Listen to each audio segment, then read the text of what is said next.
Hello there, keyboard nerds. Today's video, we're taking a look at the Kinesis Advantage 360 mechanical keyboard. So, what's the big advantage with this keyboard? Well, it's a split keyboard, super premium, very ergonomic, and Bluetooth. This is the professional version. I'm gonna unbox this, do a sound test, teach you how to use it, because apparently we have to learn ZMK. ZMK? And then I'll give you a review after I type on it for a week or two. Let's dive in. So, let's unbox first. Full disclosure, I did not pay for this. Kinesis offered to send it to me for free, just to play around with and review, but all thoughts and opinions are my own. They did not pay me money in any way. It's not sponsored by them per se. They just sent it to me. That's what it's gonna look like, right there. So, obviously, quick start guide. Okay, this is all pretty traditional stuff. There is some on-keyboard layers and programming, but this keyboard is actually going to go a little bit harder into the ZMK, not QMK, ZMK. Charge from your PC only. First of all, look at this. It's pretty intense. Got the QR code for setup tips right here, which is actually really cool and handy. And obviously you're going to flip up here, take a look at the actual split keyboard in a second, and I'll talk about a bit of the features. But let me just make sure we get the, here we go, accessorize.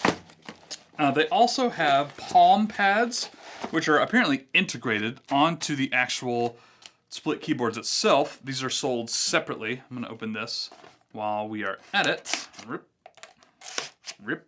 It's not really a rip, it's more of a slice. Anyways, palm pads. That's empty. Palm pads. Palm pads, palm pads, palm pads, palm pad. It does look like there's probably an adhesive that I peel off and put on there. We'll find out. Okay. There are two versions of this keyboard.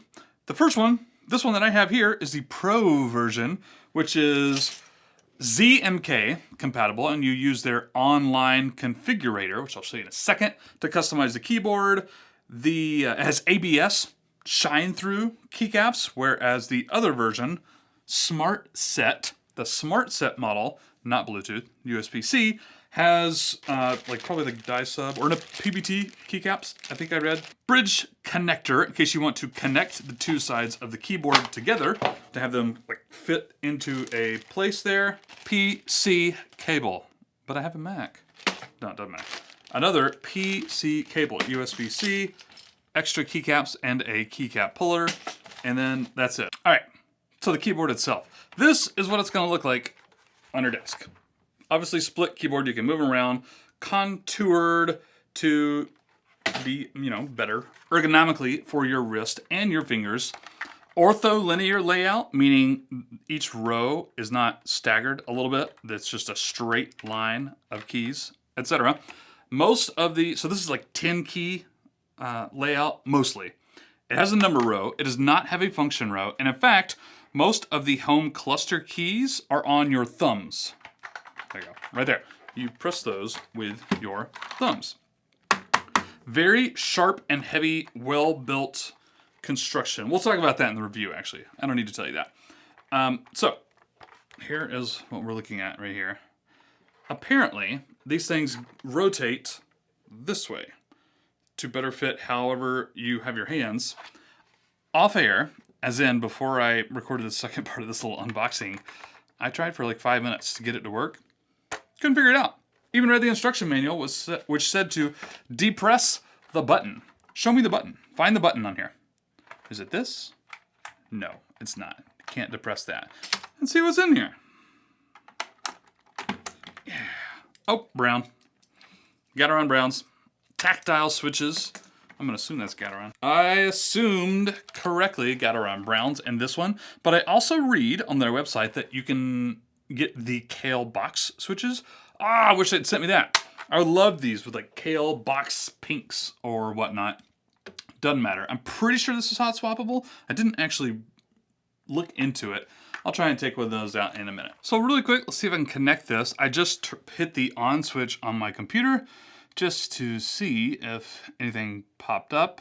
Advantage 360 Pro. We're gonna connect and let's open up a, both sides have an on switch. Well, that'll do it. Shift. Okay, got that one. Shift. Oh. Okay, so we should be good here. All right. So this is gonna be so weird and hard to get used to. I can tell you right now.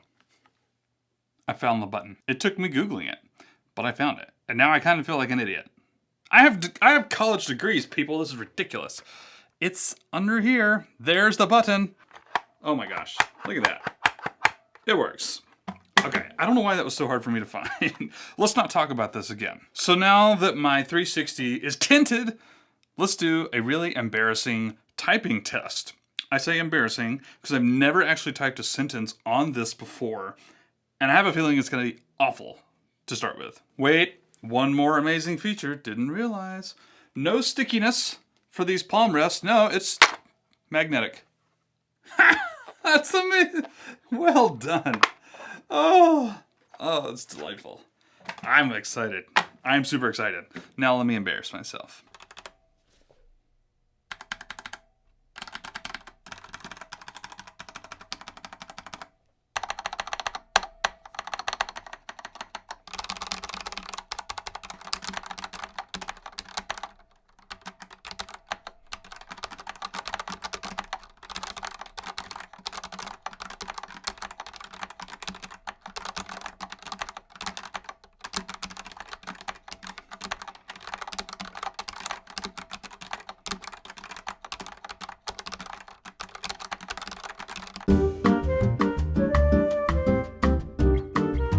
Hello, it's been 4.5 months since I recorded part 1 of this video.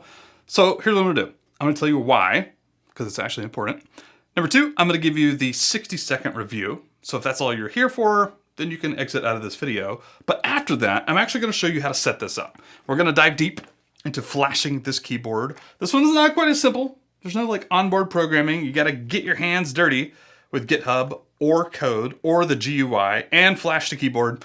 It's actually really not that hard. I'm gonna show you how to do it at the end of this video. So, numero uno, why did it take me so long to get this video out? This is important because I had to put the keyboard down in order to be productive. Let that sink in for a second. I unboxed the keyboard. I was looking forward to using it for a couple of weeks. There's such a learning curve that I was excited to learn. I was excited to get better. I was excited to figure this out. But I had to get work done. I'm typing at like 30 words per minute. I can't Alt-Tab because I'm like, okay, where's Alt? What am I doing this? Enter's over here, backspace with my thumb. Things are weird. I had to put it down so I could be productive. And if I'm being honest, then I just kind of forgot about it. That's on me.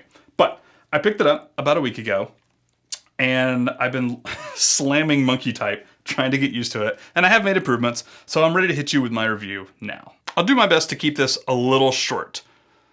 Yeah, maybe not. So the build, the quality of the keyboard is almost flawless, It feels nice, it's sturdy. I don't think you're gonna break it very easily with one exception. This stuff down here, the tints, I don't know if you would call it that. Now, just messing around with it, you're not gonna break it. Like the build quality, they did a good job. Everything's fine here, but it's just more moving pieces and there are a lot of plastic-y connectors here. I feel like this is maybe aluminum. This part definitely is, or something. But again, it's just more pieces that can break. So if you dropped this and it landed like that, I don't know how well these things would hold up. I'm not gonna try it and test it and find out. But again, just actually doing it, you're not gonna break it right here. Super awesome build quality. You don't need to say anything more about that. Initial setup, again, this is the wireless Bluetooth version. There's another version of this exact keyboard that is wired, and that's probably easier, I wouldn't know. This wasn't hard. It works great. One rule, if you're gonna buy this keyboard, left side is the only side that can be on by itself, or should be on by itself. Technically, you can turn the right side on by itself. You don't wanna do that. Left side is the primary side. You might be watching this weird. So when you turn it on, you turn on the left side first. Switch right here. And then you turn on the right side. Switch right there. But when you turn it off, it's the opposite. You turn the right side off first, so the left one is always the only one. If there's gonna be like only one side on, make it the left side. Left side, turn on first. paired super easily with my computer and then with each other. It's fine. Initial setup, absolutely fine. Feels good. It feels fine. Keycaps are great. Again, the one thing that's really obvious, but I have to say it, is it takes a lot of getting used to, as you would expect, right? That said, if you're in this for the long haul, then this shouldn't be a problem. It feels great. It really does. By the way, I don't necessarily suffer from a lot of wrist pain or finger pain anyways. If you do, then all the more reason to probably buy this, and you will probably feel more comfort once you get used to it. For me, I didn't notice that big a difference in, oh, it's ergonomic, so everything feels way much better. No, I don't really have a whole lot of issues to begin with, but if you do, that's probably more reason to buy this keyboard. Obviously, they sound fine. This is not a keyboard you buy because you want to go in and like mod it, get it super blocky or something. Like, this is not the keyboard you buy for that. It sounds good. It sounds fine. This is not like you're going to customize a bunch of sound here. Customization, we're going to come back to. Basically, this one is harder because you have to use ZMK or you can use a GUI. You have to download some config files. You have to like save those config files or flash them to the keyboard, the firmware updates, and that sort of stuff. Once you kind of get used to that, it's super easy. It's not that bad. But if the thought of doing that overwhelms you, then get the other version of this keyboard, which doesn't need this at all. So, difficulty. This is the last part. This is my big summary. Let me skip ahead right here. If you know that you're going to be using this long term, this is a really easy recommendation because this is the best of the best. Probably. I haven't tried all ergonomic keyboards everywhere. I have a really hard time imagining one that is better than this. This keyboard is just really solid, good, so many features, looks fantastic, looks really cool, by the way. It's just, this is the best of the best if you're going to use it long term. The switching back and forth, if you're a dabbler, or if you're like me and want to review other keyboards for YouTube videos or whatever, it's going to be really hard. It's going to be really hard. The learning curve is much longer probably for this keyboard. Doesn't matter at all. If you're using it long term, this is the best of the best. Buy it. It's more expensive, but it's worth the investment. If you're going to dabble, if you're going to use this keyboard and then use another keyboard, it's going to be a humongous pain, and I don't think you're going to get your money's worth. However, just to throw Kinesis a bone here, they know this. This is why they have other keyboards. The TKO that I did a video on, well, several months back now, was so much fun. I cannot recommend that one enough. Kinesis TKO, 60% layout or 65, don't remember. Gaming keyboard, almost flawless. Like, so much fun to play around with. That one, go get that one, right? But long term, A+, this gets my easy recommendation. It's the best of the best.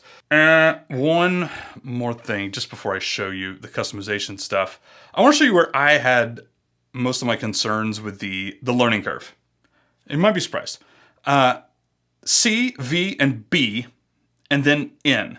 I actually found out that I was using the wrong finger to press the B letter, like my entire life, I suppose. It's on the left side of the keyboard. I've been using my right hand to type B's forever.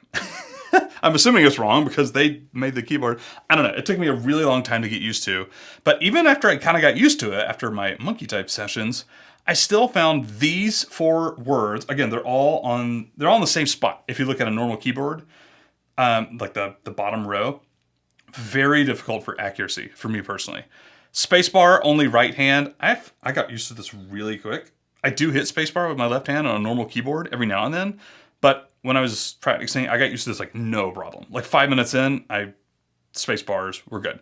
Backspace, delete, enter most of your modifier keys is by far, I think, the biggest jump for most people. It's not going to be pinky over here or thumbs on the bottom, right? That's what these keyboards do. Modifier keys, one spot, all right here. And then backspace, always up there, right? Not so with this keyboard. Backspace is with your left thumb. That's a big adjustment for most people. Again, you get used to it, right? I was even starting to get used to that one in Monkey Space quite a bit.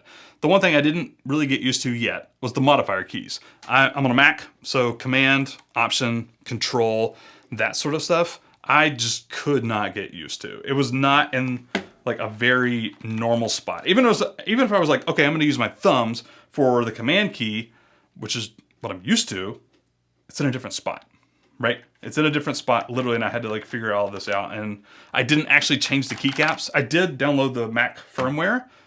I flashed the keyboard with the Mac firmware, which worked, but it didn't update my keycaps, which I probably should have, and it was just really hard.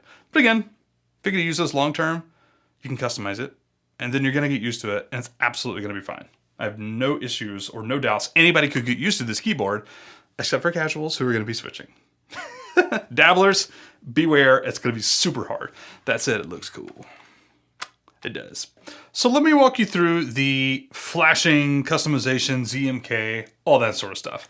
It's not really that difficult, and their instructions are actually pretty good, if not a little bit all over the place. Sorry, Kinesis. I will include these links below this video, by the way.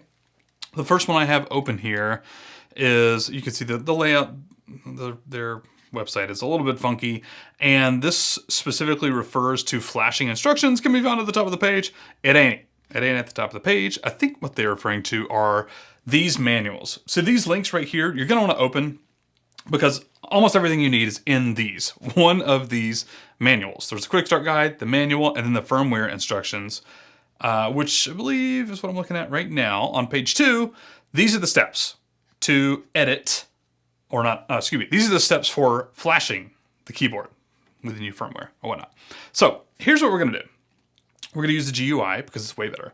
So the first thing you're gonna wanna do is sign up for a free GitHub account, github.com.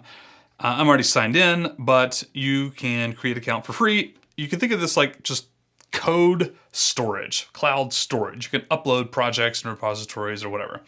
You don't need to do much here, but you have to have an account.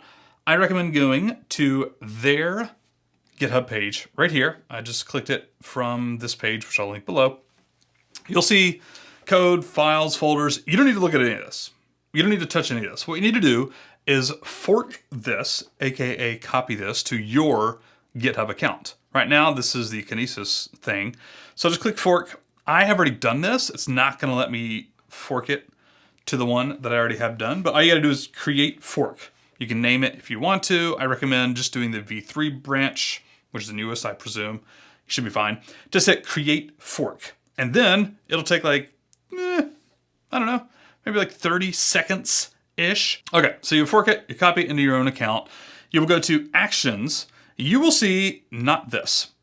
I've already done this a few times. You will not see this. You'll see a big green button that says enable workflows. You have to do that. Click the green button to enable workflows. Again, that's right here on the actions page. Once you do that, you just leave GitHub alone for right now. We'll come back here in a couple minutes and click on this. But in order to generate these key maps, which you download to your computer and then install to the keyboard, you're going to go to the GUI. You can, of course, actually download these files from GitHub or actually you can just edit them here on GitHub. I don't recommend doing that. You go to config folder, and I think it is this one right here is the actual key map. And then there's macros and stuff down here. If you know what you're doing, or if you want to copy and paste this into AI, I actually did this into Claude the other day, just the free version of Claude, customizing key maps. I actually found it quite knowledgeable about what's going on. I even told it to just explain to me what's going on, the different parts of this key map, and it just walked me through it. It's pretty smart. So if you want to try and use AI to like customize some of this stuff, by all means, go for it. I suggest you using the GUI. There you go. So you're gonna log in with your recently created GitHub account. In fact, I'm already like kind of logged in, so mine just pulled up. You might have to like connect it, authorize it. It's just follow the prompts. There's only like 3 or 4 clicks. You should be fine. You should be able to select the repository. Again, mine just auto-selected, and then you're good to go. So what you're gonna do is edit and then hit commit changes. Now, obviously you can just click on a key to change it to whatever command you want right here. I'm also gonna link, you see menu right. If you wanna like learn more about these codes, you can go to the ZMK docs. There we go, right here. zmk.dev/docs, and then codes. There's a full list right here that shows you all of the things, right, that you might need to know. It's also pretty intuitive. Probably don't need to do this. And then, of course, you can access layers. Keypad is KP on the left-hand side. of the A360, KP right there. I believe you just touch it once, you don't even have to hold it down. It opens up that layer, and there's of course a function layer, as well as a mod layer. There's a mod key on the right-hand side, which opens up yet another layer. So click any of these, change the code, the commands, etc. And once you are done, you hit commit changes. Let's actually just change this one to B. That's it. Now you're gonna wait about 5 or 6 minutes. If I actually go back here to actions again, I gotta find my repository, which could be a pain. Nope, there it is. There we go. If you go back to your actions, you'll see that a workflow is currently running right now. It's yellow, it's circling, showing you it's in progress. These really do take like, I don't know, 5 minutes-ish, maybe a little shorter, maybe a little longer, and then it'll turn green. I'm actually just gonna grab one of these that I've already done. I think this one was when I was making it more Mac friendly, although they do have the Mac specific and Dvorak specific firmwares, which means you don't even need to touch the GUI. You can come here, if you just want the Mac mode, download those two files. It'll be a left file and a right file, and then you flash. You proceed to the flashing instructions, which is what I'm gonna do right now. Actually, I forgot one thing. Here's how you download it. Click on the key map. Once it's done, let's just go into this one. And then you're looking for firmware down here at the bottom. You can click the download firmware button, or just click this. As you can see, it lights up right there, firmware, and it will download those two key map files, left and right. Left side, right side. So I am going to open up this one. Here, you can see it right there. Left, right, UF2 files. No idea what those are, doesn't matter. So I'm actually just gonna open up a new window right here in Finder. And let's proceed to the flashing instruction. So here's what we're gonna do. Left, then right, one at a time. At the moment, keyboard is off. Both sides are off. By the way, spoiler alert, you might run into issues. I ran into issues by trying to film this specific video about an hour ago. I had to take a break for half an hour because I broke something. Not physically, but like software and firmware. And I don't know how I fixed it, but I fixed it. It was like powering off, powering back on, powering off, powering back on. I forgot on my Bluetooth settings, the keyboard, and then I turned it on again and like reconnected it. And then I did it yet another time and it worked. I don't know what happened. I don't know what I did and I don't even know how I fixed it, but here we go. So I'm gonna attempt to do this again, but just know if I encounter any more errors, I'm literally just gonna like stop making the video, but it has turned out fine. Again, they even tell you in the instructions, just like power cycle. Turn it off, turn it back on, turn it off, turn it back on. Always the left one first, right? Hopefully it works without flaw. So both pieces of the keyboard are off and we're gonna do this wired. So we're gonna connect the left one and then we're gonna put it into bootloader mode. Actually, before I connect it, I'll just show you. I have a paper clip, which I have straightened one end of, and where you're going to be going is right here. Right there. In between those three keys right here is a hole about this size. And you're never gonna see it on video. I could try to show it to you. But if you actually just look at it a little bit in the light, you'll see, oh yeah, I see that hole down in there. And if you just kind of stick paperclip in, it's not that hard to find. So we're gonna do that 2 times fast, and it does have to be fast. It will not work if you do it beep, beep, no good. That's literally too slow. Beep, beep, perfect. Don't you like that? Beep, beep. So I'm gonna connect it first and then do that. And you're gonna see these lights do a number of things. If it's in green, you're in bootloader mode. Cross your fingers, everybody. So I plugged it in, we're good. There's a light on right there. I'm gonna put it into bootloader mode. Hopefully this turns green. Where is that hole? And we're gonna kind of do this whole thing quickly, by the way. Oh, I was looking in the wrong spot. Okay, here we go. Beep, beep. All right, keys are green. We're in bootloader mode. Come back to my computer here. What we're gonna do is drag that left file to the keyboard, which now appears as a drive. You can see it under locations right here. A360, here's some random files. I don't even know what those are.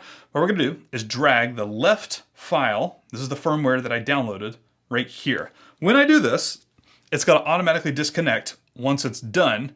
And on my keyboard, you can't see it right now, but there's no more green lights. The green is gone. So now I'm gonna turn the left side on. It wasn't on, it was just plugged in. I'm gonna turn it on, okay. No light changes, but I turned it on. I'm gonna unplug the left one and plug in the right one. And this is the part that they tell you to kind of do quickly because you don't want to put the left side of the keyboard asleep. You can also just hit the function key, I believe, to like keep it waked up. I'm gonna hit it right there. So I plugged in the right side. Same thing. Got my paper clip. I'm going to enter bootloader mode by finding the little hole, pressing fast two times. Beep, beep. That was too slow, I think, actually. That's funny. It gave me some red lights, and now there's no lights. I'm trying to find the hole again. Beep, beep. There we go. That was too slow. I beeped too slow. Now we're in green bootloader mode. I'm gonna press function on the left side just to make sure it's still awake. We're good there. Now, same thing. I'm gonna get the right file, and the right side now appears here. I'm gonna grab the right file, right side file, drag it in, same thing. It's gonna automatically disconnect right here. I look at my keyboard, there's no more green lights. I am no longer in bootloader mode. And I'm going to turn on the right side, turn it on. I'm actually gonna press the mod key. They say this in the instructions just so you can make sure it works. Press mod. Both sides of the keyboard light up green to show that that layer is selected. I think it's just a test. It's good. Excuse me. So now I flashed that firmware to the things. I did this an hour ago and it did not work and I broke it. And I don't know how to fix it because I literally just like turned it off, turn it back on, turn it off, turn it back on. In fact, the very first time I flashed this, 3 days ago-ish, the lights were all good. The changes didn't save. The firmware wasn't actually updated to what I changed. So I literally just powered down the right one. Always power down the right one first. So the left one is the only one on. Turn the left one off. Wait a few seconds. And then turn it back on again. Left first. Left side. On. Wait just a second. Right side. On. And that worked for me the last time I did this. So let me know if you have questions or if you would like to see a little bit more on ZMK. Thinking about doing another video there in the near future. Bottom line, I love this keyboard if you are going to use it. You have to get used to it, of course. That part's obvious, but it's gonna take time. And if you're gonna spend the time, you don't wanna switch back and forth between regular keyboards, non-ergonomic, non-split keyboards, and this one, just because it's such an adjustment. But that said, it's phenomenal. It's built well, sounds well, it's cool, it looks amazing, it's got plenty of features. Nice tinting, which I love, I really do. And there you go. That's it, that's the review. Let me know in the comments if you need anything. And thank you for Kinesis for letting me review this. I'm very impressed with every Kinesis keyboard that I've touched so far. So kudos to them. All right, we'll see you next time. Adios.